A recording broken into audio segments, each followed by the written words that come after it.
Aku melahirkan anakku sendirian, tanpa suami di sampingku.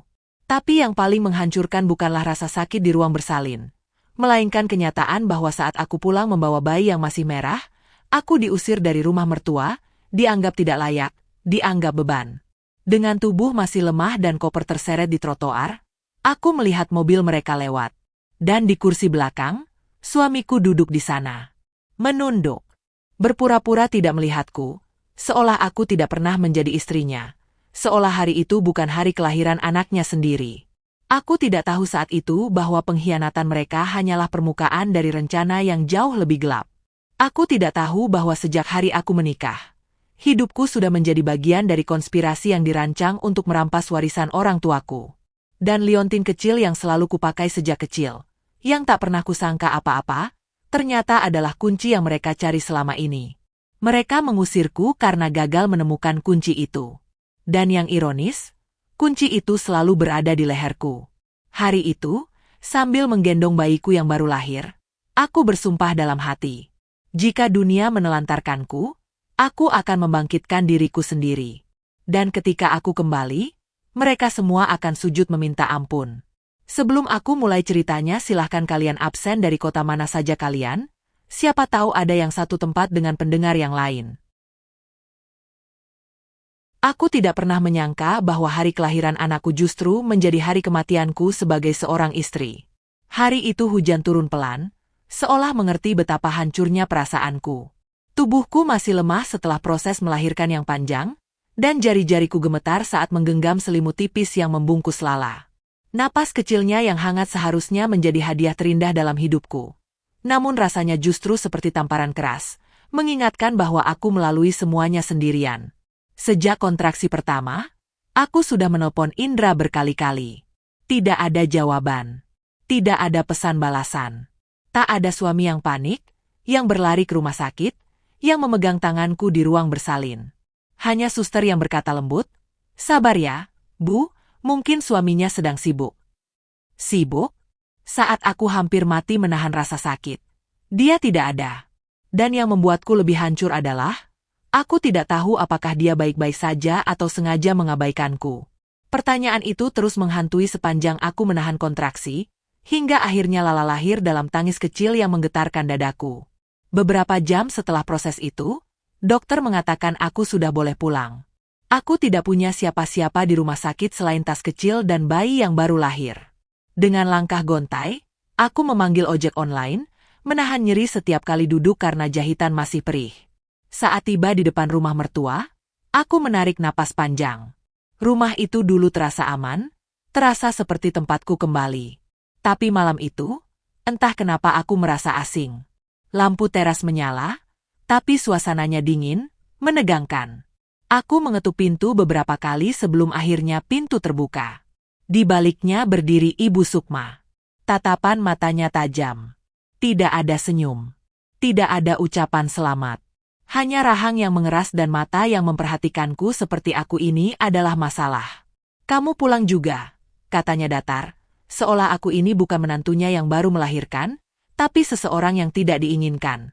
"Ibu, Indra di dalam?" tanyaku pelan, berharap ia akan memanggilnya keluar. Jawaban yang datang justru seperti belati yang menusuk lambungku. "Indra sudah pergi," ucapnya. "Dia tidak tahan hidup sama kamu. Dia sudah buat keputusan." Aku menatapnya tidak percaya. Pergi kemana, Bu? Kenapa tidak kabari aku? Kenapa ponselnya mati?" Dia benar-benar pergi di hari anaknya lahir. Ibu Sukma hanya mengangkat dagu. "Intinya, kamu bukan bagian keluarga ini lagi." Ia meraung ke arah dalam rumah. "Mas, keluarkan koper itu." Dan sebelum aku sempat memahami apa yang terjadi, koperku dilempar keluar begitu saja. Bunyi kopernya menghantam lantai membuat Lala terbangun dan menangis kencang. Tubuhku refleks menggoyang-goyanginya, meski rasanya aku sendiri ingin menangis lebih keras. "Bu, tolong jangan begini, saya baru melahirkan," kataku memohon. Seluruh harga diriku runtuh malam itu. Namun Ibu Sukma justru menutup pintu sambil berkata, "Silakan pergi. Jangan ganggu hidup kami lagi." Pintu tertutup keras. Aku berdiri mematung di teras, hujan kembali turun, Lala menangis, tubuhku masih sakit, kepalaku berputar. Semua seperti mimpi buruk yang tidak ada ujungnya. Dengan langkah yang hampir menyeret, aku mengambil koper dan berjalan menjauh. Aku tidak tahu harus kemana. Aku tidak punya uang lebih dari beberapa lembar puluhan ribu di dompet. Yang aku punya hanya bayi yang bahkan belum bisa membuka mata dengan jelas. Aku berjalan di pinggir jalan, menahan rasa seperti seluruh dunia menertawaiku. Dan saat itu sebuah mobil melintas pelan dari belakang. Aku menoleh tanpa sadar, lalu tubuhku langsung gemetar. Itu mobil mertua. Mobil berhenti di lampu merah. Dan di kursi belakang, aku melihat sosok yang membuat kakiku lemas. Indra, suamiku. Ayah dari bayi di tanganku. Ia jelas menatapku, aku tahu itu. Wajahnya pucat, seperti seseorang yang ketahuan melakukan dosa besar. Aku melangkah mendekat beberapa langkah, berharap ia membuka pintu. Berharap ia turun dan memelukku, berharap ia menjelaskan sesuatu. Tapi yang ia lakukan hanyalah menunduk, menutup wajah dengan kedua tangannya, dan tidak melakukan apa-apa. Mobil kembali melaju, meninggalkan aku dan Lala di bawah hujan tipis malam itu. Saat itu aku sadar, bukan hanya mertuaku. Indra juga mengkhianatiku. Malam itu aku menggendong Lala lebih erat, merasakan dadaku panas luar biasa. Aku tidak tahu apa yang sebenarnya terjadi. Tapi aku tahu satu hal. Aku tidak akan pernah lupa bagaimana rasanya diabaikan pada hari aku melahirkan. Dan di saat aku bahkan belum bisa berdiri tegak, dunia memaksaku menjadi kuat. Setelah malam aku diusir itu, aku seperti hidup dalam kabut panjang. Semuanya terasa samar. Bau darah di ruang bersalin, dinginnya hujan, tatapan Ibu Sukma yang penuh jijik, dan punggung Indra yang menunduk saat mobil melaju. Memori itu terus memukulku bagai ombak yang tak pernah berhenti. Beberapa hari pertama, aku tidur di musala kecil dekat pasar. Itu satu-satunya tempat yang tidak mengusirku saat aku datang dengan tubuh lemah dan bayi menangis. Suster musala yang baik hati memperbolehkanku tidur di sudut ruangan setelah jamaah pulang. Tapi itu tidak mungkin bertahan. Aku tahu aku harus mencari tempat tinggal. Dengan uang yang tersisa tak lebih dari 100.000, aku menemukan sebuah kontrakan kecil, 3x4 meter. Dindingnya lembab, plafon beberapa tempat retak, dan kasurnya tipis seperti papan. Tapi setidaknya itu tempat yang bisa disebut rumah, meski hanya secara teknis. Hari-hari pertamaku di sana penuh air mata. Tubuhku masih sakit, jahitan belum pulih, tapi aku harus bangun sendirian saat Lala menangis tengah malam. Tidak ada tangan yang bisa membantuku, memijit punggungku, atau sekadar membuatkan susu hangat. Semuanya harus kulakukan dengan tubuh yang bahkan belum pulih dari trauma. Aku masih menyimpan harapan kecil saat itu. Harapan bahwa Indra akhirnya akan mencari kami. Bahwa ia akan datang, mengetuk pintu kontrakan kecil itu, dan mengatakan bahwa semua ini hanya kesalahpahaman. Tapi hari-hari berlalu. Minggu berganti bulan. Tidak ada jejaknya. Bahkan satu pesan pun tidak. Seolah aku tidak pernah menjadi istrinya. Seolah aku tidak pernah mengandung anaknya. Di titik itu, aku berhenti berharap. Lalu aku mulai bertahan hidup. Kontrakan itu berada di deretan bangunan kumuh belakang pabrik kecil. Setiap pagi suara mesin dan truk membuat Lala terbangun. Namun aku tidak punya pilihan. Aku butuh bekerja. Sejak muda aku bisa menjahit. Ayah pernah mengajariku memakai mesin jahit tua. Aku memulai dengan memperbaiki pakaian tetangga, mengurangi celana anak pemilik warung, mempersempit baju yang kebesaran. Upahnya kecil, tapi lumayan untuk sehari-hari. Setiap malam, setelah Lala tidur, aku bekerja sampai larut. Jariku sering lecet, mata panas, badan gemetar karena kurang tidur. Tapi ketika aku melihat Lala tidur pulas, pipinya merah, tangannya mungil menggenggam udara. Semua lelah itu seperti menyusut. Aku hidup dengan ritme sederhana. Bangun, buatkan bubur Lala, bekerja, mencuci, menggendongnya saat ia demam, kembali bekerja, lalu tertidur sambil duduk. Kadang aku bertanya pada diriku sendiri, bagaimana kehidupanku bisa berubah sedrastis ini? Dulu aku pikir rumah mertua adalah keluargaku. Ternyata tidak. Dulu aku pikir suamiku mencintaiku. Ternyata aku hanyalah pion dalam permainan mereka. Ada satu momen yang tidak pernah kulupakan. Saat itu Lala berusia 2 tahun. Ia mulai lancar berbicara, dan setiap melihat ayah orang lain menggendong anaknya di depan kontrakan, ia selalu menunjuk. Bu, itu ayah? Ayah Lala mana? Aku merasa dadaku seolah dilapisi batu. Aku berlutut, memegang pundaknya. Ayah kerja jauh, sayang, jawabku. Lala tersenyum polos, seolah puas dengan jawaban itu. Tapi begitu ia berlari mengejar kucing kampung, aku justru menunduk dan menangis tanpa suara. Bukan karena malu, bukan karena marah, tapi karena aku tahu. Aku berbohong agar ia tidak terluka. Sedangkan ayah kandungnya yang sebenarnya masih hidup, bahkan tinggal di kota yang sama, tidak pernah sekalipun mencari anaknya sendiri. Hidup kami serba sulit. Kadang aku harus menahan lapar karena uang hanya cukup untuk membeli susu dan makanan Lala. Aku sering menatap jendela kontrakan malam-malam, memikirkan bagaimana hidup bisa begitu kejam pada orang yang tidak punya apa-apa. Tapi di tengah semua itu, ada satu hal yang membuatku tetap bertahan. Lala. Setiap kali ia tertawa kecil, atau menyentuh pipiku dengan tangan mungilnya, atau memanggil, Bu, dengan suara lembutnya, aku merasa kekuatanku kembali muncul. 3 tahun itu membuatku tumbuh menjadi 2 orang sekaligus. Seorang ibu yang lembut, dan seorang perempuan yang terpaksa menjadi baja. Suatu malam, setelah menyelesaikan jahitan pesanan, aku memandang tangan-tanganku yang penuh bekas jarum. Aku berkata pada diri sendiri, aku akan bertahan. Suatu saat aku akan bangkit. Dan saat hari itu tiba, mereka akan melihat siapa sebenarnya perempuan yang mereka buang. Aku tidak tahu bahwa, suatu saat, itu ternyata akan datang jauh lebih cepat daripada yang kubayangkan. Karena hanya beberapa hari setelah hari itu, seseorang muncul membawa sebuah kebenaran yang mampu mengubah seluruh jalan hidupku. Seseorang yang datang dengan mobil mewah, berhenti tepat di depan halte bus tempat aku selalu menunggu. Dengan wajah yang selama 3 tahun tak pernah kulihat. Dan kedatangannya akan memutarbalikkan seluruh hidupku. Tante Mayang. Hari itu sebenarnya seperti hari-hari biasa. Aku menunggu bus di halte kecil dekat pabrik, dengan kantong plastik berisi kain-kain sisa yang kubeli murah untuk dijahit ulang. Udara sore lembab, dan debu berterbangan setiap kali truk berlalu. Lala duduk di pangkuanku sambil memainkan ujung jilbabku, sementara aku terus menghitung uang receh di dalam dompet. Aku sedang berpikir keras apakah uangku cukup untuk membeli susu Lala malam itu ketika sebuah mobil hitam mengkilap melaju pelan dan berhenti tepat di depan halte.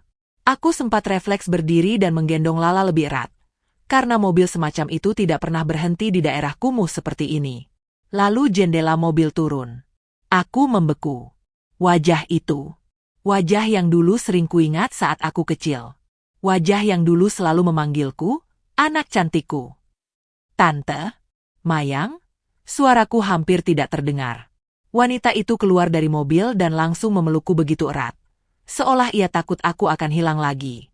Aku terlalu terkejut untuk membalas pelukannya. Natasha. Nak, kemana saja kamu selama ini? Tante mencari kamu bertahun-tahun. Suaranya bergetar. Aku mengerjap, bingung, takut, haru, semuanya berbaur jadi satu. 3 tahun terakhir hidupku hanya berisi perjuangan, dan tiba-tiba seseorang dari masa laluku muncul begitu saja. Aku hanya mampu bertanya satu hal. Kenapa Tante ada di sini? Tante Mayang memandangku lama.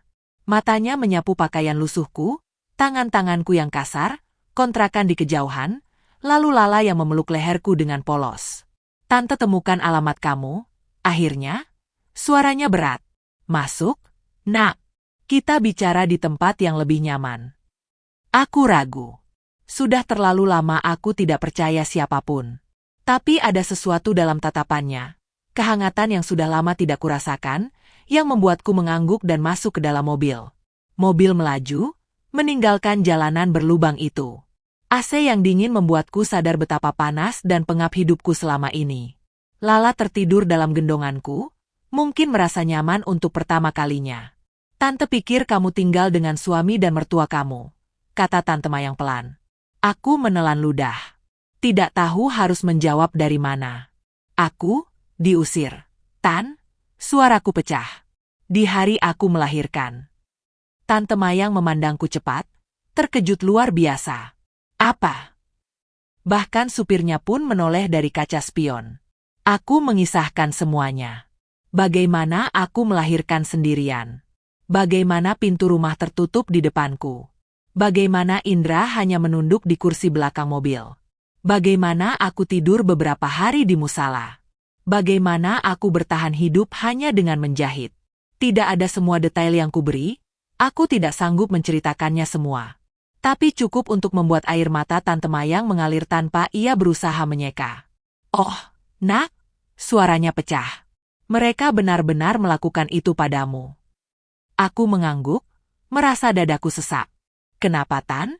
Apa salahku? Apa salah orang tuaku? Tante Mayang menggenggam tanganku. Bukan salahmu. Kamu tidak tahu, kan?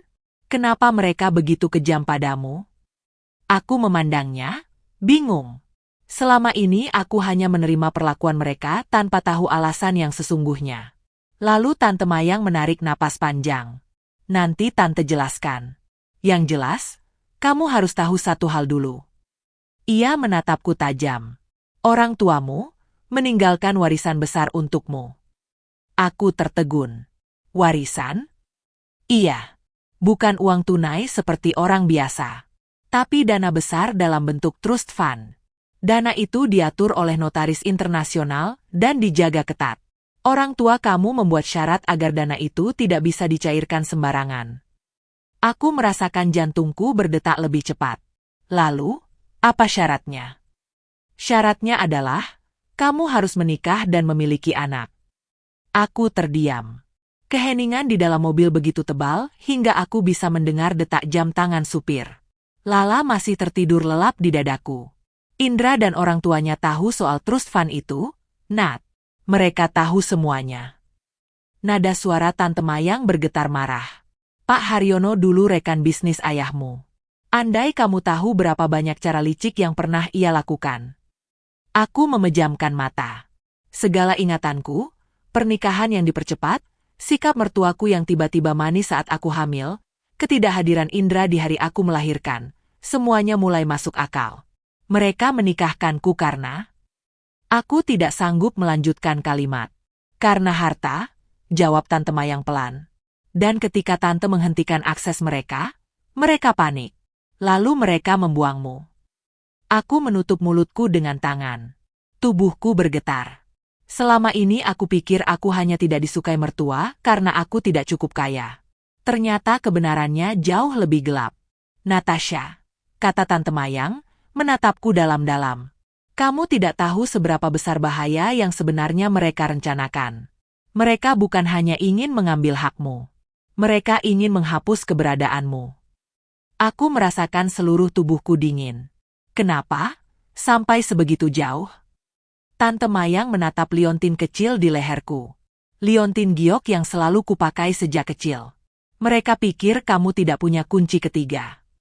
Suaranya semakin pelan. Tapi kunci itu selalu ada di lehermu. Aku memegang liantinku refleks, gemetar. Apa? Maksudnya, Tan? Nanti Tante jelaskan. Yang penting sekarang, kamu ikut Tante. Kamu tidak akan hidup seperti ini lagi. Kamu tidak akan sendirian lagi. Untuk pertama kalinya dalam 3 tahun, aku merasakan sesuatu yang hampir kulupakan. Harapan. Lala menggeliat dalam tidur, seperti merasakan bahwa hidup kami akan berubah. Dan aku menatap keluar jendela mobil pada jalanan kota yang berjalan mundur, meninggalkan 3 tahun penderitaanku. Aku tidak tahu apa yang menantiku. Tapi aku tahu satu hal. Ini adalah awal dari terbongkarnya semua konspirasi yang merampas hidupku. Apartemen yang dibawa Tante Mayang malam itu terasa seperti dunia lain. Lantai marmer putih, aroma lavender dari diffuser, dan suara AC yang halus. Semuanya terasa asing bagiku yang sudah terbiasa hidup di kontrakan sempit berplafon bocor. Aku berdiri kikuk sambil menggendong Lala, tidak berani duduk sebelum disuruh. Rasanya seperti bertamu ke rumah orang kaya untuk pertama kali dalam hidupku, padahal tempat ini akan ku ketahui belakangan, sebenarnya milikku juga. Duduk, Nak, kamu di sini aman, kata Tante Mayang sambil menepuk sofa empuk yang rasanya seperti awan. Aku duduk pelan. Lala langsung menyandarkan kepala kecilnya ke bahuku, tampak sangat nyaman. Melihat itu, mataku panas. Bagaimana mungkin selama 3 tahun aku membuatnya tidur di kasur tipis dan ruangan pengap, sementara di luar sana ada orang yang seharusnya menjaganya, justru mengabaikan kami? Tante Mayang menatapku lama, seolah sedang menahan amarah yang sudah terpendam bertahun-tahun. Natasha, ada banyak hal yang harus kamu ketahui. Ia membuka map coklat tebal yang kini tergeletak di meja. Terdapat beberapa lembar dokumen yang tampak resmi dan bersegel. Ini semua berkaitan dengan liontin yang kamu pakai sejak kecil. Aku refleks memegang liontin Gio kecil di leherku. Warnanya hijau pudar, bentuknya sederhana, tapi aku selalu menyimpannya karena itu pemberian ayah sebelum beliau pergi ke luar negeri untuk terakhir kalinya. Apa maksudnya, Tan? Ini cuma perhiasan kecil biasa. Tante Mayang menggeleng. Tidak, Nak. Liontin itu adalah alasan hidupmu porak-poranda. Jantungku langsung berdetak lebih cepat. Ia menggeser salah satu dokumen ke arahku. Ini salinan dokumen perwalian dari luar negeri. Ayahmu menandatangani ini sebelum meninggal. Mereka membuat trust fund yang nilainya sangat besar. Dan untuk membuka aksesnya, ada 3 kunci. Aku terdiam. Dan kunci ketiga itu ada di liontin. Ya, liontin itu bukan sekadar perhiasan. Itu adalah microkey. Di dalamnya ada kode akses yang tersimpan dalam chip berukuran sangat kecil. Ia menunjuk diagram kecil di dokumen. Aku menunduk menatap liontin itu. Seumur hidup aku menganggapnya hanya peninggalan sentimental. Tidak pernah terpikir ada hal seperti ini tersembunyi di baliknya. Ayahmu sangat berhati-hati, Nat. Ia tahu banyak rekan bisnisnya tidak bisa dipercaya. Termasuk Pak Haryono. Nama itu membuat tubuhku menegang. Mertuaku. Pak Haryono dulu bekerja dengan ayahmu. Lanjut Tante Mayang. Ayahmu pernah memergokinya menggelapkan dana. Tapi karena menghargai hubungan keluarga mereka, ayahmu memilih tidak melaporkan. Aku menutup mulut. Ada campuran marah, jijik, dan getir merayap di dadaku. Tapi rupanya dendam Pak Haryono tidak pernah hilang. Saat kamu masih kecil, ia sudah mengincar kekayaan keluargamu.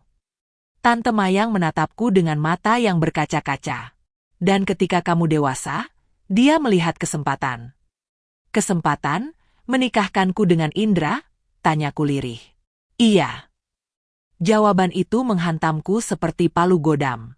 Aku memejamkan mata, berusaha mengatur napas. Awalnya mereka pikir bisa mengakses trust fund hanya dengan menikahkan Indra denganmu.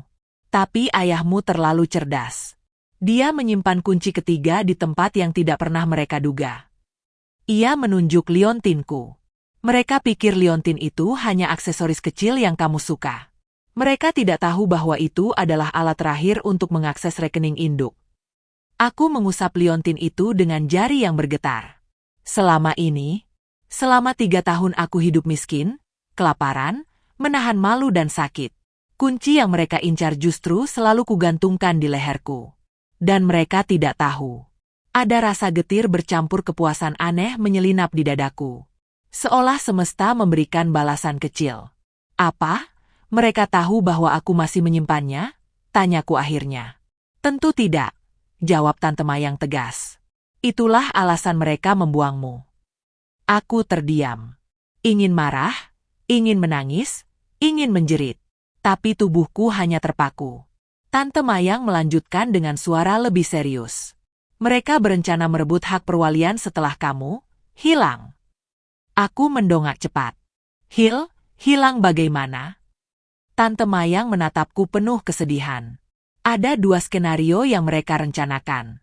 Yang pertama, mereka ingin menyatakan kamu tidak waras berdasarkan surat-surat yang mereka buat diam-diam. Aku langsung memegangi Lala yang tidur dalam pelukanku, ngeri memikirkan apa yang mungkin terjadi jika mereka berhasil. Yang kedua, membuat seolah-olah kamu meninggal. Aku membeku. Suaraku tercekat di tenggorokan. Meninggal? Tante Mayang mengangguk pelan. Kalau itu terjadi, trust fund langsung jatuh ke anakmu, dan mereka bisa mengambil alih perwalian. Dengan kata lain, Mereka akan memegang seluruh harta keluargamu. Aku tak bisa bernapas selama beberapa detik. Dunia seakan berputar. Tanganku memeluk Lala semakin erat, seolah ada tangan jahat dari masa lalu yang masih ingin merenggutnya. Natasha, kata Tante Mayang lembut, kamu sudah cukup menderita. Sekarang saatnya kamu tahu kenyataan sebenarnya. Kamu bukan korban tak berdaya seperti yang mereka kira. Kamu adalah pemilik sah seluruh aset yang mereka tunggangi selama bertahun-tahun. Ia menatapku dalam. Dan dengan kunci ketiga itu, kamu punya kekuatan penuh untuk mengembalikan semuanya. Aku menatap liontinku lagi, dan sesuatu terasa berbeda. Bukan lagi benda kecil yang kubawa karena rasa sentimental. Tapi bukti bahwa aku masih punya hak. Masih punya peluang. Masih punya kekuatan. Untuk pertama kalinya dalam 3 tahun, aku merasa hidupku tidak lagi digilas keadaan. Di dadaku, Lala bergerak kecil, napasnya pelan dan hangat. Aku menyentuh kepalanya, lalu memandang Tante Mayang. Tan, bisikku lirih. Ajari aku. Ajari aku cara mengambil kembali hidupku. Tante Mayang tersenyum. Dengan senang hati, Nak, karena setelah ini, kita akan membuka perang. Dan dari kejauhan, di luar jendela apartemen lantai tinggi itu, lampu-lampu kota menyala seperti ribuan mata yang akan menjadi saksi, bangkitnya aku yang baru. Sejak malam itu, hidupku berputar 180 derajat. Bukan karena aku tiba-tiba kaya, bukan karena aku akhirnya menemukan jawaban dari semua pengkhianatan, tapi karena untuk pertama kalinya dalam 3 tahun, aku punya kekuatan. Kekuatan yang dulu direbut dariku. Kekuatan yang dulu mereka pikir tidak akan pernah kumiliki. Tante Mayang membuka pintu itu. Apartemen ini terasa seperti titik awal kehidupan baru. Setiap pagi aku terbangun tanpa bau lembab kontrakan, tanpa suara truk pabrik, tanpa ketakutan digusur pemilik kos. Lala bisa tidur di kasur yang layak, minum susu tanpa harus kutakar sampai tetes terakhir, dan makan buah segar yang selama ini hanya bisa kulihat dari jauh di supermarket.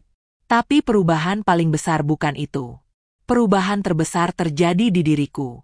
Dulu aku hidup mengemis belas kasihan, menunduk pada orang-orang yang memandangku dari atas, takut membuat kesalahan.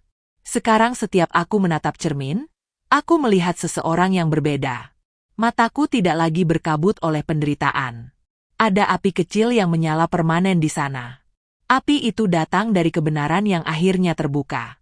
Aku bukan korban. Aku pewaris sah. Dan mereka, orang-orang yang menginjakku, sebenarnya hidup dari hartaku selama bertahun-tahun. Pagi itu, setelah Lala selesai sarapan, Tante Mayang menaruh beberapa dokumen di meja kaca ruang tamu. Ini daftar aset keluargamu yang mereka kuasai tanpa izin, katanya sambil mendorong map-map itu ke arahku. Aku membuka lembar demi lembar. Dan setiap halaman membuat napasku tercekat. Rumah mertuaku, rumah megah yang dulu kuanggap sebagai tempat berlindung, ternyata milik orang tuaku. Tanah pabrik kecil di pinggir kota yang sering kudengar mereka sombongkan, ternyata aset ayahku juga. Belasan kendaraan, 2 rumah toko, apartemen di Jakarta, semuanya tercatat atas nama ayah dan ibuku. Hanya satu hal yang membuat semua itu jatuh ke tangan mereka. Aku menikah dengan Indra, dan mereka menggunakan akses administrasi rumah tangga untuk menguasai semuanya. Tanpa kunci ketiga mereka tidak bisa sentuh trust fund, kata Tante Mayang. Tapi aset fisik, itu berhasil mereka curi. Aku mengepalkan tangan. Bukan karena tamak. Bukan karena ingin kaya. Aku marah karena menyadari. Selama ini aku miskin bukan karena takdir. Tapi karena mereka merampas hakku. Apa langkah pertama yang harus kita lakukan? Tanyaku akhirnya. Tante Mayang tersenyum kecil. Langkah pertama? Kita ambil kembali rumah utamamu. Ia menandatangani sebuah dokumen tebal, surat somasi pengosongan rumah. Besok pagi, Nat, besok kita kirim ini ke mereka. Dada aku berdegup keras. Aku harus ikut. Tentu. Ia menatapku dalam-dalam. Ini bukan sekadar pengosongan rumah. Ini adalah momen di mana kamu berdiri kembali sebagai pemilik sah semua yang pernah mereka injak. Dan kamu harus melihat sendiri bagaimana mereka menghadapi kebenaran itu. Aku menghela napas panjang. Ada rasa takut, tapi juga keberanian baru yang belum pernah kurasakan sebelumnya. Malam itu aku duduk di samping Lala yang sudah tertidur. Ibu manapun pasti akan memahami momen seperti itu. Ketika melihat anakmu tertidur pulas, tiba-tiba semua luka yang kau bawa selama ini seolah memunculkan maksudnya. Semua penderitaan yang kutahan 3 tahun ini, bukan sia-sia. Aku menyentuh pipi Lala perlahan. Besok hidup kita berubah, nak. Mama janji. Aku menatap liontin giok di leherku. Dulu aku menganggapnya kenangan. Sekarang aku tahu itu adalah senjataku. Keesokan paginya, hari eksekusi pertama dimulai. Aku bangun lebih awal, mengenakan baju sederhana tapi rapi. Tidak lagi daster lusuh atau kaos bekas yang sering kupakai di kontrakan dulu. Rambutku kutata rapi. Bukan untuk terlihat cantik, tapi untuk terlihat siap. Siap menatap wajah orang-orang yang menginjak hidupku. Di perjalanan menuju rumah itu, perutku seperti dipenuhi kupu-kupu. Campuran gugup, marah, dan anehnya, sedikit lega. Seolah tubuhku tahu bahwa aku akan menutup bab kelam yang sudah lama menghantuiku. Mobil berhenti di depan rumah besar itu. Rumah yang pernah kutinggali sebagai menantu. Rumah tempat aku pernah berharap dicintai. Rumah tempat aku pernah diusir sambil menggendong bayiku yang baru lahir. Saat kakiku melangkah keluar mobil, dada aku terasa sesak. Kenangan malam mengerikan itu muncul seperti bayangan. Teras dingin, pintu yang ditutup di wajahku, suara Ibu Sukma yang penuh hinaan. Tapi kali ini, aku datang bukan sebagai menantu yang tak dianggap. Aku datang sebagai pemilik rumah ini. Tante Mayang berdiri di sampingku, menaruh tangan hangat di bahuku. Siap, nak? Aku menarik napas dalam-dalam. Aku merasa getaran halus dalam tubuhku, tapi bukan ketakutan. Ini, keberanian yang selama ini hilang. Siap, jawabku. Sudah saatnya mereka tahu siapa aku sebenarnya. Kami melangkah mendekat ke gerbang rumah. Tante Mayang memberi aba-aba kepada legal officer yang mengantar kami. Gerbang terbuka. Dan untuk pertama kalinya sejak malam aku diusir. Aku kembali ke tempat itu. Bukan sebagai orang yang diperlakukan hina, tapi sebagai pemilik sah yang datang menuntut kembali hidupnya. Dan di bagian itu, babak balas dendamku dimulai. Aku masih ingat bagaimana langkahku terasa berat namun mantap ketika masuk kembali ke rumah itu. Aroma kayu jati, karpet mahal, dan wangi bunga di vas yang dulu sering kubersihkan. Semuanya masih sama seperti dulu. Yang berbeda hanyalah diriku. Dulu aku masuk sebagai menantu yang dihina. Sekarang aku masuk sebagai pemilik rumah ini. Begitu aku memasuki ruang tamu, Ibu Sukma langsung berdiri dari sofa dengan wajah kaget bercampur pucat. Pak Haryono tampak tertegun, jari-jarinya yang menggenggam remote TV bergetar ringan. Mereka tidak mengira aku akan kembali, apalagi dengan kepala tegak. Natasha? Suara Ibu Sukma tercekik, antara marah dan takut. Aku berdiri tegak, memandang mereka tanpa gemetar sedikit pun. Tante Mayang menyerahkan surat somasi di atas meja dengan tenang. Silakan dibaca, Bu, katanya. Pak Haryono meraih surat itu, matanya merayapi setiap baris. Wajahnya berubah dari bingung, menjadi tegang, lalu merah padam. Itu tidak mungkin. Rumah ini milik kami. Bentaknya. Aku tersenyum kecil. Senyum yang tidak pernah kubayangkan bisa kulakukan di hadapan mereka. Rumah ini milik ayah dan ibuku, Pak. Dan sejak aku menikah dengan Indra, kalian mendudukinya tanpa izin.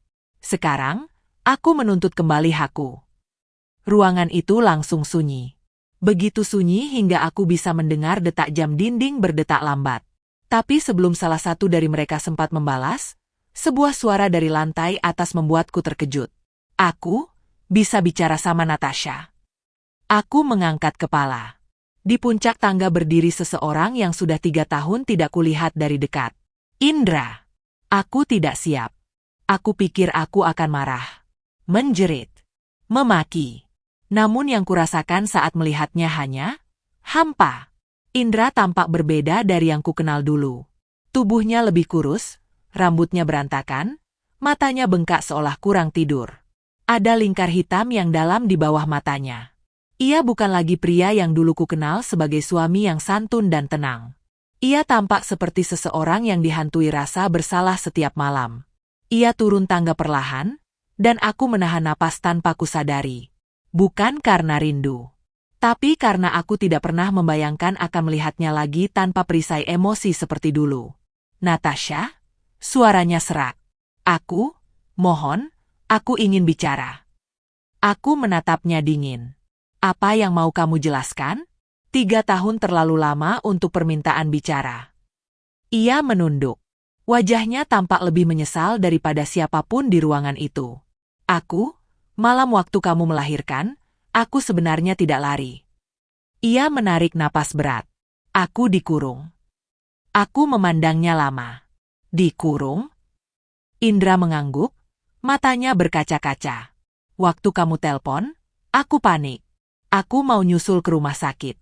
Tapi begitu aku turun dari kamar, Ayah mengunci aku di dalam gudang belakang dan mengambil semua kunci.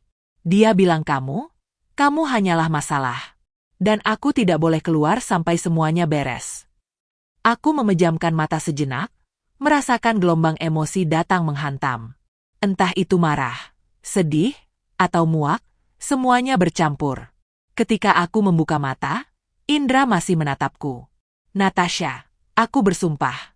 Malam itu aku menangis, memukul pintu, teriak minta keluar, tapi tidak ada yang buka. Aku lihat kamu di mobil, kataku pelan namun tajam.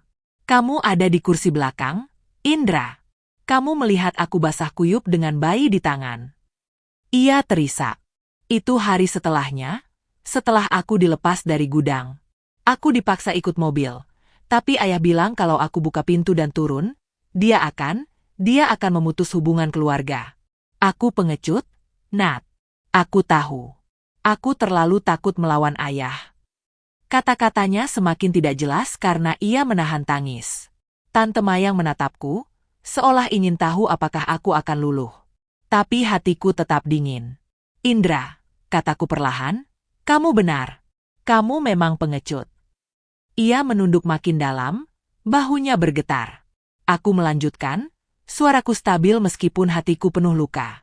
Aku tidak peduli kalau kamu dikurung. Aku tidak peduli kalau kamu takut pada ayahmu. Yang aku lihat adalah malam aku melahirkan sendirian, dan laki-laki yang seharusnya menjadi pelindungku tidak muncul. Dan saat aku diusir sambil menggendong bayi, kamu memalingkan wajah. Indra menutup wajahnya dengan kedua tangan, tangisnya pecah. Aku mendekat 1 langkah, bukan untuk memeluknya, hanya untuk memastikan ia mendengar dengan jelas. Kamu bukan korban, Indra. Kamu memilih diam. Dan diam adalah bentuk pengkhianatan paling menyakitkan. Ia terjatuh berlutut, suaranya pecah penuh rasa sesal. Aku tahu, tapi tolong, beri aku kesempatan menebus, aku akan lakukan apapun. Tante Mayang meletakkan tangan di bahuku, memberi isyarat bahwa aku yang memegang kendali sekarang. Aku menatap Indra tanpa amarah, tanpa cinta, tanpa nostalgia. Hanya kebenaran yang tersisa. Kamu ingin menebus? Baik. Aku mencondongkan tubuh sedikit. Bersaksi. Melawan orang tuamu. Ungkap semuanya.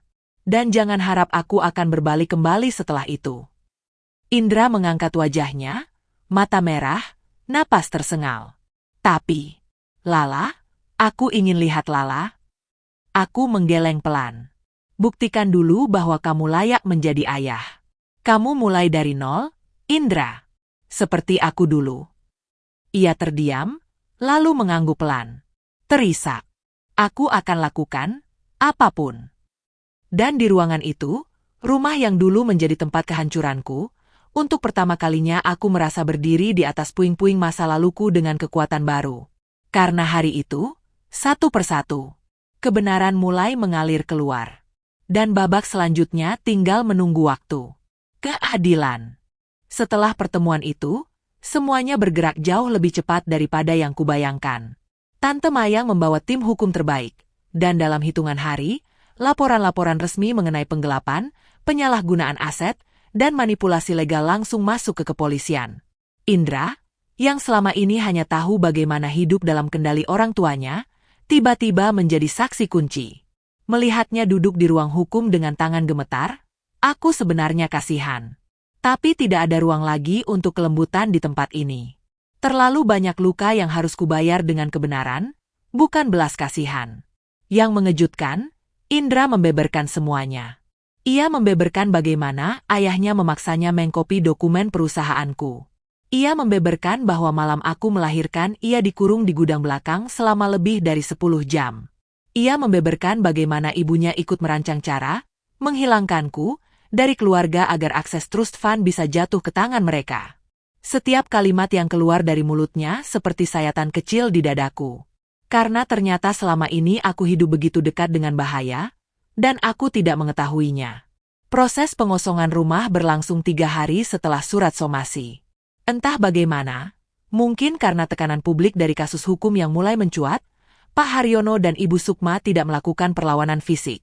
Hanya teriakan, bentakan, dan hinaan yang sudah tidak lagi menyakitkanku seperti dulu. Yang membuatku terpukul justru ketika aku melihat beberapa foto besar terpajang di ruang keluarga. Foto aku dan Indra saat menikah.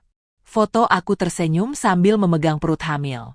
Foto kami berdiri di depan rumah ini. Aku menatap foto-foto itu dengan perasaan aneh. Aku tidak membencinya. Aku bahkan tidak ingin menghancurkannya.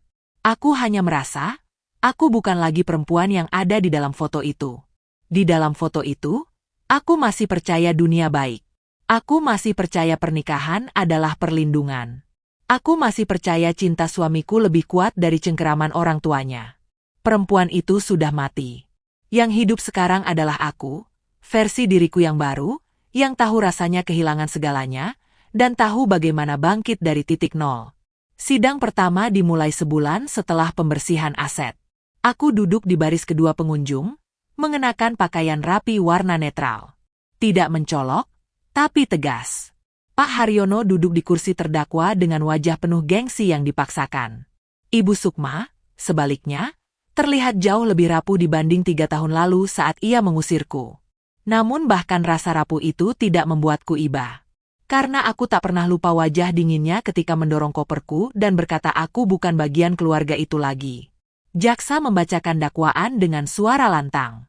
Penggelapan aset, pencucian uang, pencemaran dokumen legal, percobaan manipulasi perwalian anak, dan yang paling berat, usaha pemalsuan kematian individu dengan tujuan menguasai aset. Setiap kata seperti memecah ruangan menjadi ribuan serpihan. Dan aku duduk di sana, tidak bergeming, memegang liontin di leherku.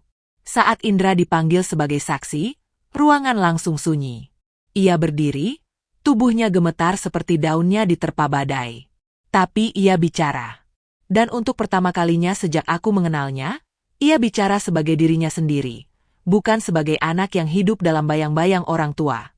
Ayah menyuruh saya untuk tidak menyelamatkan istri saya. Ia bilang, jika Natasha pergi dari rumah, itu mempermudah rencana mereka. Suara Indra pecah. Ibu saya ikut mendukung rencana itu. Tiba-tiba ruang sidang menjadi penuh bisik-bisik. Pak Haryono memukul meja dan berteriak, "Pengkhianat! Kamu anak tak tahu diuntung." Hakim langsung memukul palu, memerintahkan ketenangan. Dan aku hanya menatap Indra tanpa senyum, tanpa air mata. Karena aku sudah melewati fase itu. Sidang berlangsung hingga 4 kali pertemuan. Bukti demi bukti muncul. Transaksi aneh, surat-surat yang dipalsukan tanda tangan ayahku, rekaman telepon antara Pak Haryono dan seseorang yang mereka bayar untuk mengurus dokumen ilegal. Hingga akhirnya, pada hari vonis, ruangan dipenuhi ketegangan yang belum pernah kurasakan sebelumnya. Hakim membaca keputusan final dengan suara berat namun tegas. Terdakwa Haryono dijatuhi hukuman 12 tahun penjara. Terdakwa Sukma dijatuhi hukuman 15 tahun penjara. Aku menutup mata sejenak. Bukan bahagia. Bukan juga dendam terbayar. Hanya, selesai. Bab kelam itu akhirnya selesai. Indra menerima hukuman percobaan dan kerja sosial karena statusnya sebagai justice kolaborator. Ia menatapku sebelum meninggalkan ruang sidang. Tatapannya seperti seseorang yang menunggu vonis terakhir. Bukan dari hakim, tapi dariku. Aku tidak mengatakan apa-apa. Aku hanya menatapnya sebentar, lalu memalingkan wajah. Karena ada hal-hal yang tidak akan pernah kembali. Termasuk rasa percaya yang dulu pernah kuberikan seluruhnya tanpa syarat. Malam itu aku duduk di balkon apartemen, memandangi lampu-lampu kota yang bersinar jauh di bawah. Tante Mayang menemaniku dengan secangkir teh hangat.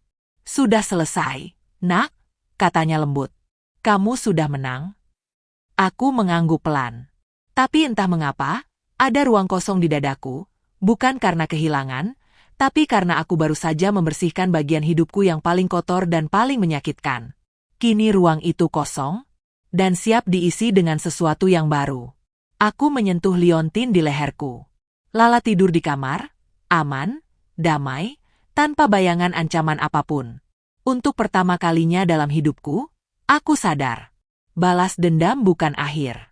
Keadilan bukan tujuan akhir. Yang sebenarnya ku cari selama ini adalah ketenangan. Dan malam itu, untuk pertama kalinya dalam 3 tahun, aku merasakannya.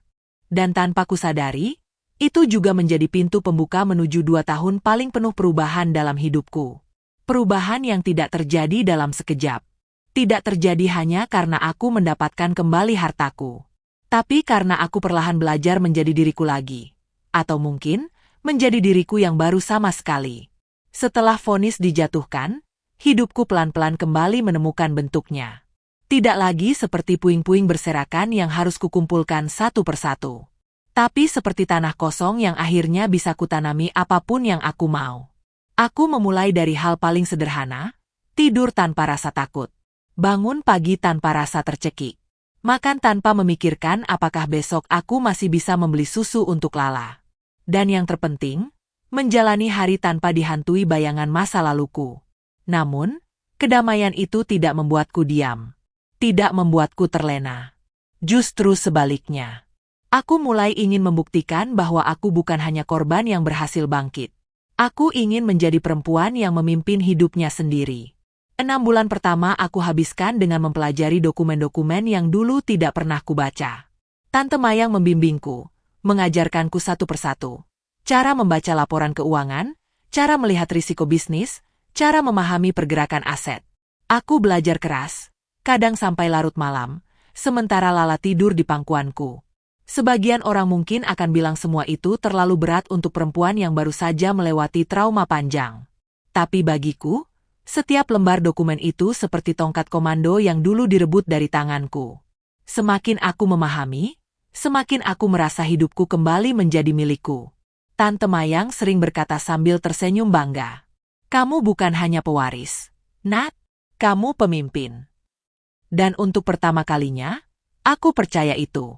Di tahun pertama, aku mulai masuk ke kantor pusat perusahaan keluargaku. Perusahaan yang dulu ku mengerti hanya sebagai nama di balik liontin Gyoku. Awalnya aku hanya duduk di ruang meeting, mendengarkan.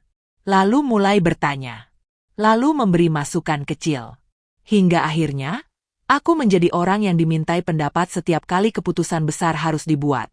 Direktur lama, rekan ayahku dulu, bahkan berkata, "Almarhum ayahmu pasti bangga. Kamu bukan hanya mewarisi hartanya, tapi juga keberaniannya." Mendengar kata-kata itu membuat dadaku panas. Bukan karena sedih, tapi karena merasa dilihat. Diakui. Dan hal itu sangat berarti bagi seseorang yang pernah diusir sambil menggendong bayi. Setelah 1 tahun penuh belajar, aku mengambil langkah terbesar yang pernah kulakukan. Aku menerima jabatan presiden direktur. Keputusan itu tidak diambil dalam euforia. Aku lama mempertimbangkannya, mengukur kemampuanku, menimbang masa depan Lala, dan bertanya pada diriku sendiri apakah aku benar-benar siap. Tante Mayang sempat bertanya lirih. "Nat, kamu yakin?" Tanggung jawabnya besar sekali. Aku tersenyum, memandang bayangan diriku di kaca, aura yang berbeda dari Natasha 3 tahun lalu. Aku tidak pernah siap menjadi ibu tunggal. Tidak pernah siap tidur di lantai kontrakan. Tidak pernah siap berjalan sambil menggendong bayi diusir dari rumah. Tapi aku bertahan. Dan aku bangkit. Kalau aku bisa melewati itu, jabatan ini bukan apa-apa. Jawaban itu membuat Tante Mayang tertawa kecil sambil menepuk bahuku penuh bangga. 2 tahun setelah vonis itu, hidupku benar-benar berbeda. Aku kini menetap di rumah besar yang dulu pernah kududuk sebagai menantu, Tapi kali ini sebagai pemiliknya. Bukan untuk pamer, bukan untuk balas dendam. Tapi karena aku ingin Lala berlari di halaman luas. Aku ingin ia tumbuh dengan rasa aman yang dulu tidak kumiliki. Rumah itu kutata ulang, kubersihkan dari sisa-sisa energi gelap masa lalu.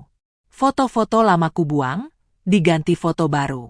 Foto Lala yang tertawa di ayunan taman. Foto kami berdua piknik kecil di halaman belakang. Foto pertama kali aku menerima plakat sebagai presiden direktur. Rumah itu akhirnya terasa seperti rumah. Bukan arena perang. Sementara itu, kabar tentang mertuaku kadang sampai ke telingaku. Mereka menjalani hari-hari di penjara, tempat yang lebih sesuai dengan tindakan mereka. Aku tidak pernah mengunjungi mereka. Bukan karena benci. Tapi karena aku tidak lagi punya urusan dengan mereka. Aku tidak ingin memelihara dendam, karena dendam bukan bagian dari hidup baruku. Indra memilih hidup sederhana. Ia bekerja sebagai relawan di lembaga sosial, mungkin sebagai cara menebus kesalahannya. Kadang ia mengirim pesan pendek, mengatakan ia ingin bertemu Lala suatu hari nanti jika aku mengizinkan. Aku tidak membalas. Bukan karena ingin membuatnya menderita. Aku hanya ingin memberi waktu bagi lukaku, dan bagi hatinya sendiri, untuk merawat bekas yang tidak bisa hilang begitu saja. Mungkin suatu hari aku akan mengizinkannya. Mungkin tidak. Aku belum tahu. Yang ku tahu adalah satu hal. Aku tidak lagi menoleh ke belakang. Sore itu aku berdiri di balkon kantor, memandangi gedung-gedung tinggi yang kini menjadi bagian dari pekerjaanku sehari-hari. Angin menerpa rambutku, dan matahari hampir tenggelam di balik cakrawala. Lala berlari ke arahku sambil tertawa kecil. Tante Mayang mengikutinya di belakang sambil membawa tas kecil berisi bekal. Melihat mereka, membuatku merasa lengkap. Membuatku sadar bahwa aku telah tiba di tempat yang dulu hanya bisa kubayangkan saat menangis di kontrakan sempit itu. Aku meraih tangan Lala dan mengangkatnya ke gendongan. Ia memegang liontin giok di leherku dan bertanya polos. "Ini apa, Bu?" Aku tersenyum kecil. "Ini kunci hidup kita." Dan untuk pertama kalinya sejak perjalanan panjang itu dimulai, aku merasa aku benar-benar hidup. Bukan sebagai korban, bukan sebagai istri yang ditinggalkan, bukan sebagai perempuan yang diusir. Tapi sebagai Natasha yang utuh, yang kuat, dan yang memimpin masa depannya sendiri. Setelah 2 tahun hidupku mulai menemukan bentuknya yang baru, aku belajar satu hal penting. Ketenangan bukan sesuatu yang datang begitu saja. Ketenangan adalah hasil dari setiap luka yang akhirnya ditutup dengan keberanian, setiap air mata yang kubiarkan jatuh tanpa malu, dan setiap keputusan pahit yang kupilih karena aku ingin melindungi masa depan Lala. Aku pikir setelah semua proses pengadilan selesai, hidupku akan berjalan datar dan tenang. Tapi ternyata, hidup selalu punya cara sendiri untuk mengetuk pintu, menanyakan apakah aku benar-benar sudah siap meninggalkan masa lalu atau belum. Itu terjadi pada suatu sore yang tampak biasa. Aku baru selesai rapat dengan tim direksi dan sedang menunggu lift saat ponselku bergetar. Nomor yang tidak kusimpan. Biasanya aku abaikan, tapi entah kenapa sore itu jariku bergerak sendiri. "Halo?" Ada jeda panjang di seberang sana. Lalu suara yang sudah lama tidak kudengar muncul. Serak, ragu, patah. "Natasha?" "Indra." Aku terpaku. Sungguh, aku pikir aku sudah kebal. Aku pikir namanya tidak akan lagi mengguncangku. Nyatanya suaranya masih bisa membuat dadaku terasa berat. Bukan karena cinta, tapi karena kenangan yang begitu lama kupaksa terkubur. Aku mohon, dengarkan aku sebentar," katanya lirih. "Aku tidak minta kembali. Aku tidak minta dimaafkan. Aku cuma ingin bicara. Hanya sebentar." Aku hampir menutup telepon saat itu juga. Namun ada rasa aneh yang menahan. Mungkin karena selama 2 tahun aku menghindar. Dan mungkin sudah waktunya menutup sesuatu secara utuh. Tanpa berkata banyak, aku menyebutkan nama sebuah taman kecil dekat kantor. Kami bertemu setengah jam kemudian. Indra datang dengan langkah pelan, tubuh lebih kurus dari terakhir kali aku melihatnya di sidang. Kemejanya lusuh, rambutnya acak. Ia tampak manusiawi. Bukan suami yang dulu bersikap dingin, bukan laki-laki pengecut yang pernah mengabaikanku saat paling butuh. Ia hanya seseorang yang membawa beban besar di pundaknya. Kami duduk di bangku taman berjarak 1 meter. Jarak yang tepat, cukup dekat untuk berbicara, cukup jauh agar tidak menciptakan harapan. Terima kasih, sudah mau bertemu, katanya sambil menatap tanah. Ada apa? Tanyaku, tanpa nada sinis, tapi juga tanpa kelembutan yang berlebihan. Indra menarik napas panjang. Aku ingin bilang, aku tahu aku tidak bisa memperbaiki masa lalu. Tidak ada yang bisa menghapus apa yang sudah terjadi. Tapi selama 2 tahun ini aku bekerja di tempat rehabilitasi sosial. Aku belajar banyak tentang orang-orang terluka, termasuk diriku sendiri. Ia tersenyum hambar. Aku sadar, seluruh hidupku aku hidup sebagai bayangan ayah. Aku tidak pernah tahu cara menjadi laki-laki sampai aku kehilangan semuanya. Aku tidak menjawab. Biarkan ia bicara sampai tuntas. Dan tentang Lala? Suaranya bergetar. Aku tidak ingin merusak hidupnya lagi. Aku tidak minta hak apapun. Aku cuma ingin kau tahu bahwa aku menyesal setiap hari. Kalau suatu hari Lala ingin mengenalku, aku akan siap. Tapi kalau tidak, aku juga akan terima. Ia menunduk, kedua tangannya gemetar. Aku hanya ingin kau tahu itu. Ada jeda hening panjang setelah itu. Angin sore menggesek dedaunan, membawa suara anak-anak kecil yang bermain di kejauhan. Aku menatap Indra lama. Bukan dengan benci. Bukan dengan rindu. Hanya dengan pemahaman yang baru. Selama 2 tahun aku mengira aku membencinya. Padahal kenyataannya, aku hanya belum berdamai dengan diriku sendiri. Indra, akhirnya aku berkata pelan, aku tidak bisa membenci seseorang selamanya. Luka itu sudah cukup lama menahan napasku.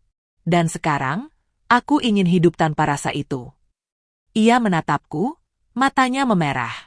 Aku tidak bisa menjanjikan apapun tentang masa depan, lanjutku. Tapi aku juga tidak ingin hidup dengan dendam terhadapmu. Kamu salah, sangat salah. Tapi kamu bertanggung jawab. Dan itu, lebih dari yang dilakukan orang tuamu. Indra mengangguk cepat. Seperti seseorang yang baru saja diberi napas setelah lama tenggelam. Aku melanjutkan dengan suara stabil. Untuk sekarang, biarkan Lala tumbuh tanpa bayang-bayang masa lalu. Jika suatu hari ia bertanya tentang ayahnya, aku akan menjawab dengan kepala dingin. Bukan dengan kebencian. Air mata mengalir di wajah Indra, tapi ia tidak menyeka. Mungkin ia merasa tidak pantas. Kau, baik sekali, Nat, katanya hampir berbisik. Aku menggeleng. Tidak, aku hanya ingin selesai.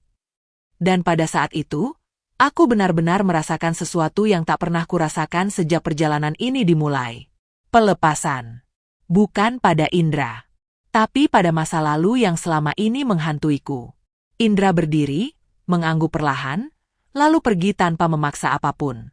Ia berjalan ke arah matahari yang hampir tenggelam, sementara aku tetap duduk, membiarkan angin sore menenangkan sisa-sisa gelombang di dadaku. Untuk pertama kalinya, rasanya seperti benar-benar ada ruang yang lepas dari bebannya. Dan aku tahu, setelah pertemuan itu, jalanku akhirnya benar-benar bersih dari masa lalu. Siap menerima apapun yang akan datang selanjutnya, tanpa lagi membawa luka lama sebagai beban yang harus kupikul sendirian. Setelah Indra pergi meninggalkan taman sore itu, aku masih duduk di bangku yang sama. Matahari perlahan tenggelam, memantulkan warna keemasan di permukaan danau kecil di tengah taman. Angin lembut menyentuh pipiku, seolah ingin mengatakan sesuatu yang selama ini tidak pernah benar-benar kudengarkan. Aku sudah bebas. Bukan bebas dari masa lalu, melainkan bebas dari rasa bersalah yang selama ini kupendam. Bebas dari kebencian yang tak pernah kuminta. Bebas dari ketakutan bahwa suatu hari aku akan tumbuh menjadi perempuan pahit yang hidup hanya dari luka. Sore itu, aku tahu, aku telah menutup pintu terakhir yang menautkanku dengan hidup lamaku. Dan untuk pertama kalinya, pintu itu tertutup tanpa meninggalkan sesal. Hari-hari setelah pertemuan dengan Indra berjalan seperti angin tenang. Banyak yang tetap sama, tapi rasanya berbeda karena aku tidak lagi membawa beban yang tak terlihat.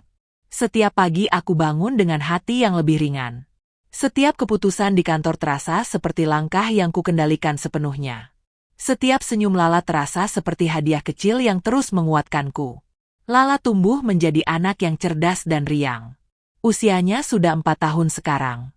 Setiap kali aku melihatnya berlari di halaman rumah yang dulu pernah menjadi saksi penghinaanku dan kini menjadi benteng kebahagiaanku, aku merasa seperti melihat kemenangan kecil yang kuperjuangkan setiap hari.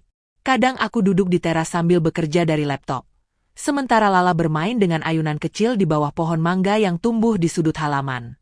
Suaranya yang riang sering membuatku menghentikan pekerjaan, hanya untuk memandangi hidup yang kini jauh lebih damai. "Ayah Lala di mana, Bu?" tanyanya suatu hari ketika kami sedang makan malam. Pertanyaan itu dulu akan mengiris dadaku. Tapi kali ini, aku siap. Ayah ada di kota lain.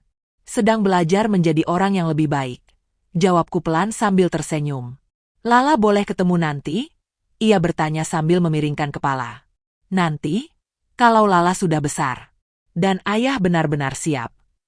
Ia mengangguk polos, lalu kembali makan tanpa membawa kesedihan apapun. Saat itulah aku tahu, aku telah menempatkan masa lalu pada tempatnya yang paling tepat. Jauh dari hatinya, tapi tidak hilang dari kebenaran. Perusahaanku berkembang pesat. Aku membentuk tim baru, memperbaiki cabang-cabang yang dulu dipegang orang-orang kepercayaan mertuaku, dan membuka beberapa unit usaha baru yang kurancang sendiri. Di dunia bisnis, aku bukan lagi pewaris yang pasif. Aku benar-benar menjadi pemimpin. Dan anehnya, setiap kali aku mengambil keputusan besar, aku merasakan kehadiran ayahku. Bukan hantu, bukan suara yang berbisik, tapi dorongan lembut dari sesuatu yang tidak kasat mata. Seolah ia berdiri di belakangku, mengangguk bangga. Tante Mayang tetap menjadi bagian penting dalam hidupku. Ia tinggal di salah satu unit rumah, tidak jauh dari rumah utama. Seringkali ia datang membawa masakan hangat sambil tertawa. "Kau ini tambah cantik kalau lagi sibuk," katanya sambil memandangi wajahku yang seringkali tidak sempat di make up. Aku tertawa kecil dan meresapinya. Dulu aku merasa kecil di depan dunia. Sekarang aku berdiri dengan kaki sendiri, dan dunia justru terasa lebih luas daripada sebelumnya. Suatu sore, ketika aku baru pulang dari kantor, aku menemukan satu paket kecil di teras rumah. Tidak ada nama pengirim. Hanya sebuah kotak kayu kecil dengan ukiran sederhana. Aku membuka perlahan. Isinya adalah sebuah amplop dan foto. Foto itu berisi Indra yang sedang mengajar beberapa anak di sebuah rumah singgah. Rambutnya sudah dipotong rapi. Bajunya bersih. Senyumnya, bukan senyum orang yang ingin kembali padaku, tapi senyum seseorang yang akhirnya hidup untuk tujuan baik. Di bawahnya tertulis tulisan tangan. "Terima kasih, Nat, karena kamu melepaskan aku belajar menemukan diriku. Kalau suatu hari Lala ingin tahu siapa ayahnya, berikan foto ini. Karena aku ingin dia mengenal sisi terbaikku, bukan sisi yang pernah menyakitimu." Aku memegang foto itu lama. Bukan karena rindu. Bukan karena cinta. Melainkan karena rasa damai. Itu pertama kalinya aku benar-benar memaafkan Indra dalam hatiku. Bukan untuknya. Untuk diriku sendiri. Aku menyimpan foto itu di kotak khusus.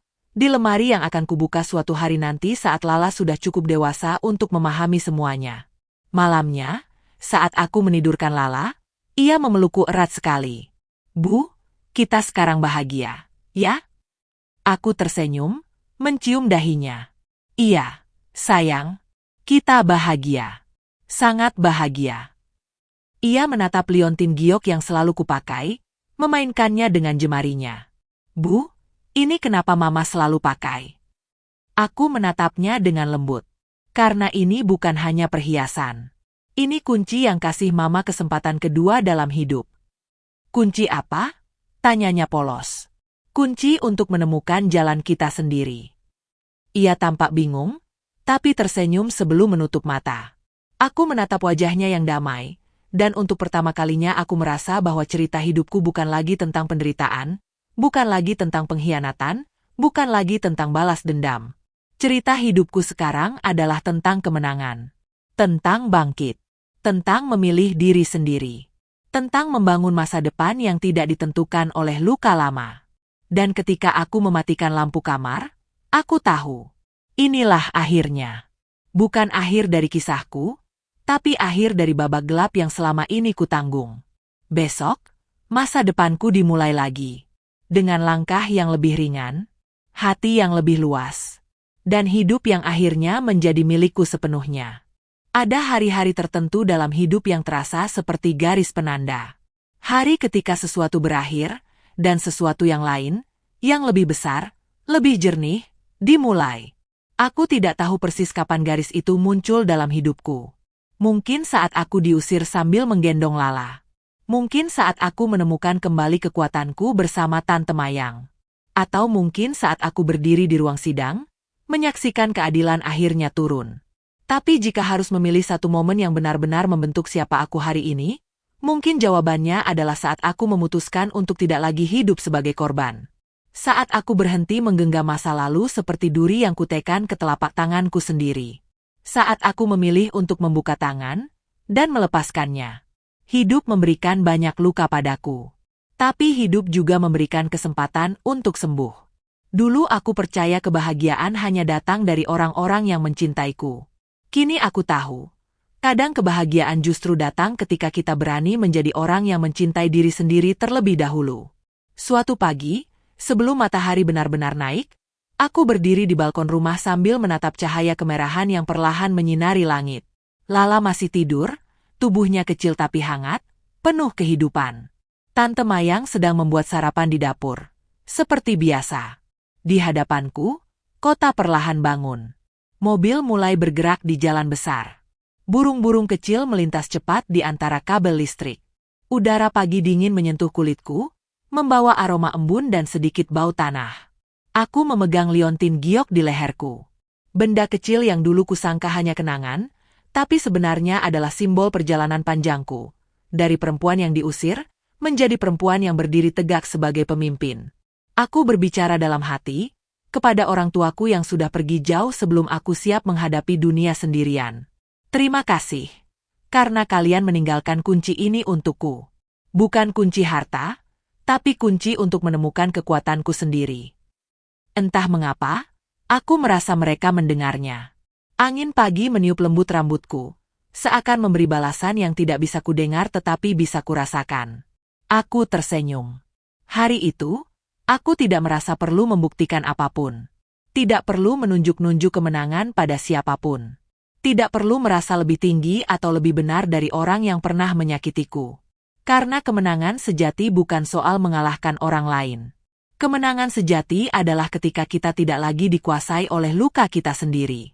Lala muncul dari balik pintu, mengucek mata kecilnya. Bu, Pagi.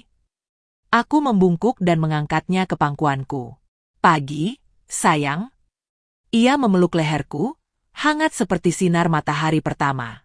Bu, kita bahagia, ya? Aku menutup mata, meresapi kata-katanya. Kemudian menjawab dengan suara yang tidak bergetar lagi. Suara seorang perempuan yang akhirnya menemukan kedamaian. Iya, sayang, kita bahagia. Dan mulai sekarang, kita akan selalu memilih kebahagiaan itu. Ia tersenyum puas, lalu menyandarkan kepala ke bahuku. Di kejauhan, matahari muncul sepenuhnya, memecah cakrawala dengan cahaya keemasan. Dan aku tahu, apapun yang terjadi nanti, hidup ini akhirnya kembali ke tanganku. Bukan milik orang yang mencoba menguasainya. Bukan milik orang yang mengkhianatinya. Hidup ini, milikku. Dan aku tidak akan pernah melepaskannya lagi. Selesai.